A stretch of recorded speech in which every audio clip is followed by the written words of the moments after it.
ये वाकई प्रॉफिट मोहम्मद सल्लल्लाहु अलैहि वसल्लम की जिंदगी के उस दौर का है जब हर तरफ मुश्किलें थीं, लेकिन हर मुश्किल के साथ अल्लाह की मदद भी थी। मक्का शहर, जहां आप सल्लल्लाहु अलैहि वसल्लम पैदा हुए, वही शहर धीरे धीरे आपके लिए सबसे मुश्किल जगह बन गया। लोग जो आपको पहले अल अमीन कहते थे, अब वही आपकी बातों का मजाक उड़ाते, आपको झूठा कहते और हर तरह से आपको रोकने की कोशिश करते। आप लोगों को सिर्फ एक बात बताते थे कि एक ही अल्लाह है, उसी की इबादत करो और इंसाफ और सच्चाई के रास्ते पर चलो। लेकिन यह बात उन लोगों को मंजूर नहीं थी, क्योंकि उनके अपने फायदे, उनके अपने बुत और उनकी पुरानी रस्में खतरे में पड़ रही थी। धीरे धीरे हालात इतने खराब हो गए कि आपके साथियों पर भी जुल्म होने लगे। किसी को गर्म रेत पर लिटाया जाता, किसी को भूखा रखा जाता, किसी को मारा जाता। फिर भी आप सल्लल्लाहु अलैहि वसल्लम सबको सब्र की ताकीद करते और खुद भी हर हाल में सब्र करते रहे। जब मक्का में हर दरवाजा बंद होता नजर आया, तो आपके दिल में एक उम्मीद जगी कि शायद ताइफ के लोग आपकी बात समझेंगे। इसी उम्मीद के साथ आप अकेले ताइफ की तरफ निकल पड़े। रास्ता लंबा था, धूप तेज थी, लेकिन आपके दिल में सिर्फ यह ख्वाहिश थी कि लोग हिदायत पा जाएं।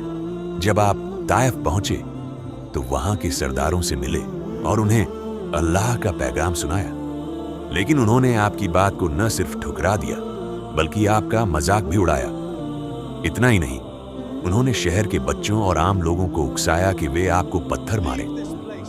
लोग आपके पीछे दौड़े, पत्थर फेंकते रहे और आप खुद को बचाने की कोशिश करते हुए शहर से बाहर निकलते रहे। आपके पैर जख्मी हो गए, खून बहने लगा, यहां तक कि आपके जूते भी खून से भर गए। यह आपकी जिंदगी के सबसे दर्दनाक लम्हों में से एक था, लेकिन इसके बावजूद आपकी जुबान पर किसी के लिए बद्दुआ नहीं आई। आखिरकार आप एक बाग में जाकर रुके, थके हुए, जख्मी और अकेले।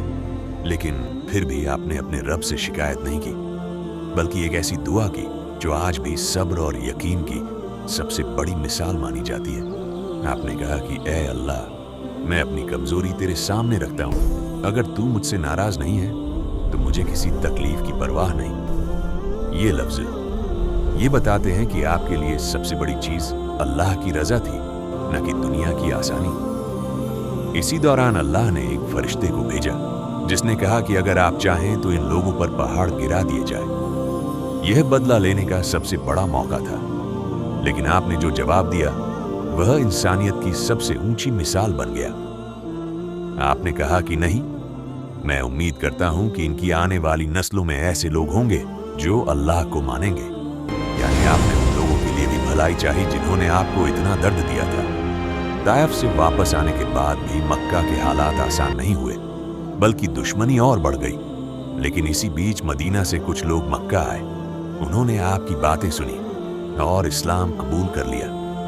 उन्होंने आपसे वादा किया कि अगर आप उनके शहर आएंगे तो वे आपकी हिफाजत करेंगे।